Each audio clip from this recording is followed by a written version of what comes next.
नमस्कार. चला तर मग आज एका अशा प्रवासाची गोष्ट जाणून घेऊया जिथे एका व्यक्तीच्या दूरदृष्टीमुळे नाशिकच्या मातीतून उगवलेली एक छोटीशी कल्पना आज भारतीय शेतीचं चित्रच बदलून टाकत आहे. ही गोष्ट आहे विलास शिंदे आणि त्यांच्या सह्याद्री फार्म्सची. ही फक्त एका कंपनीची कहाणी नाहीये, तर ही एका चळवळीची गोष्ट आहे जिने हजारो शेतकऱ्यांना एकत्र आणलं आणि त्यांना त्यांच्याच जमिनीचे आणि घामाचे मालक बनवलं. हे शब्द म्हणजे आपल्याकडच्या प्रत्येक शेतकऱ्याच्या आयुष्याचं खरं वास्तव आहे. पारंपरिक शेतकरी कुटुंबात जन्मलेल्या विलास शिंदे यांनी हे आयुष्य अगदी जवळून पाहिलंय, अनुभवलंय. कितीही मेहनत केली, कितीही घाम गाळला, तरी हातात काय उरतं याची जाणीव त्यांना अगदी लहानपणापासूनच होते. तर या क्रांतीची मुळं कुठे आहेत ते पाहूया.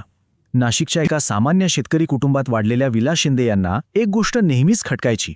ती म्हणजे शेतकरी प्रचंड कष्ट करतो, पण त्याच्या कष्टाचं फळ त्याला मिळत नाही.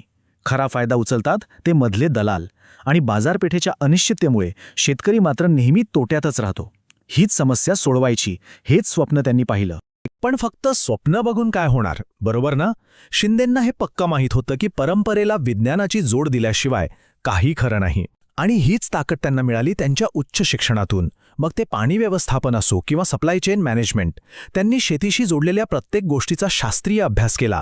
आणि हाच अभ्यास पुढे सह्याद्रीच्या उभारणीचा एक मजबूत पाया ठरला. आता आपण येतोय या कहाणीतल्या एका सगळ्यात मोठ्या वळणावर. बघा, प्रत्येक यशस्वी कथेमध्ये एक संघर्षाचा काळ असतोच. विलास शिंदे यांच्यासाठी तो काळ होता 2010 साल, जेव्हा त्यांनी एक खूप मोठं धाडसी पाऊल उचललं होतं. त्यांनी थेट आंतरराष्ट्रीय बाजारात द्राक्ष निर्यात करायचा प्रयत्न केला, पण तो प्रयत्न पूर्णपणे फसला.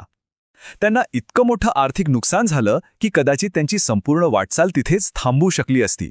पण नाही, इथेच तर खरी गोष्ट सुरू होते. त्या एका मोठ्या अपयशाने विलास शिंदेंना असा काही धडा शिकवला ना, की त्यांच्या विचारांची दिशाच बदलून गेली. आणि याच अनुभवातून एका नव्या आणि खूप मोठ्या कल्पनेचा जन्म झाला.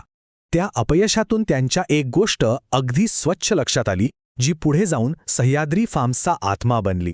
ती म्हणजे शेतकऱ्याची खरी समस्या शेती नाहीये, तर त्याची एकटेपणाची लढाई आहे. तो एकटा असतो म्हणूनच हरतो, पण जर हेच शेतकरी एकत्र आले तर ते स्वतःच बाजारपेठ बनवू शकतात, किंबहुना बदलूही शकतात. आणि याच विचारातून त्यांनी फार्मर प्रोड्युसर कंपनी म्हणजेच FPC या मॉडेलवर काम करायला सुरुवात केली. आता हे मॉडेल म्हणजे काय, तर सोप्या भाषेत सांगायचं तर ही एक अशी कंपनी आहे जिथे काम करणारा प्रत्येक शेतकरीच त्या कंपनीचा मालक आहे. म्हणजे शेतकरी इथे फक्त माल पुरवणारा नाही, तर कंपनीच्या नफ्यातला खरा वाटेकरी आहे. त्यामुळे सह्याद्रीचं मिशन अगदी सरळ आणि स्पष्ट होतं. पहिलं म्हणजे मधल्या दलालांना पूर्णपणे हटवायचं. दुसरं, शेतकऱ्याला त्याच्या मालाचा योग्य भाव मिळवून द्यायचा.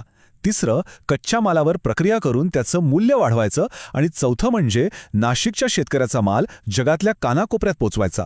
आणि या मिशनचा रिझल्ट, तो तर खरंच अविश्वसनीय आहे.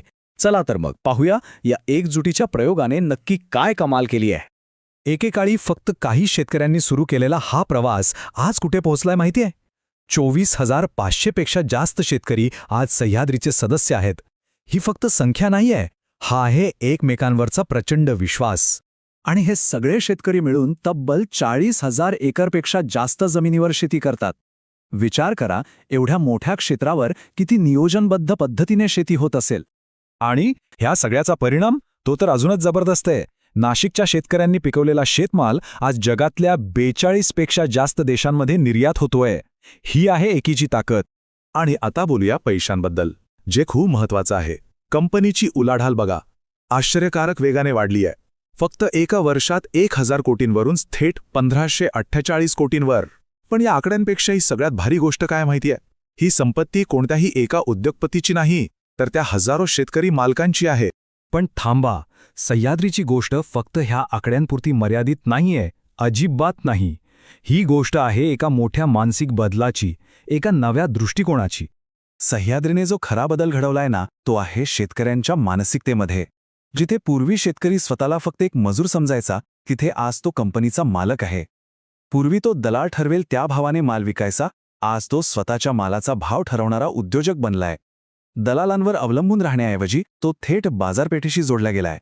हाच तर खरा बदल आहे. आणि हे जे मॉडेल आहे ना ते फक्त भारतातच नाही तर जगभरातल्या मोठ्या गुंतवणूकदारांना सुद्धा पटलंय. स्वित्झर्लंडसारख्या देशांमधल्या मोठ्या आंतरराष्ट्रीय संस्थांनी यात जवळपास 390 कोटी रुपयांची गुंतवणूक केलीय. आणि हे सिद्ध करतं की शेतकऱ्यांच्या मालकीची कंपनी सुद्धा जागतिक स्तरावर प्रचंड यशस्वी होऊ शकते. तर ह्या सगळ्यावरून एक गोष्ट तर अगदी स्पष्ट होते. सह्याद्री फार्म्स ही फक्त एक यशस्वी कंपनी नाहीये, तर त्यापेक्षा खूप काहीतरी मोठं आहे. थोडक्यात काय तर सह्याद्री ही आता फक्त एक कंपनी राहिलेली नाहीये, ती शेतकऱ्यांच्या स्वाभिमानाची, त्यांच्या एकजुटीच्या ताकदीची आणि त्यांच्या आत्मनिर्भरतेची एक मोठी चळवळ बनली आहे. नाशिकच्या मातीत रुजलेल्या या चळवळीने आज खऱ्या अर्थाने संपूर्ण जगाला एक नवा आदर्श घालून दिला आहे. आणि म्हणूनच जाता जाता एक महत्त्वाचा प्रश्न. नाशिकमध्ये यशस्वी झालेला सह्याद्रीचा हा प्रयोग आपल्या संपूर्ण भारतीय शेतीचं भविष्य बदलण्याची ताकद ठेवतो का, यावर नक्कीच विचार करायला हवा.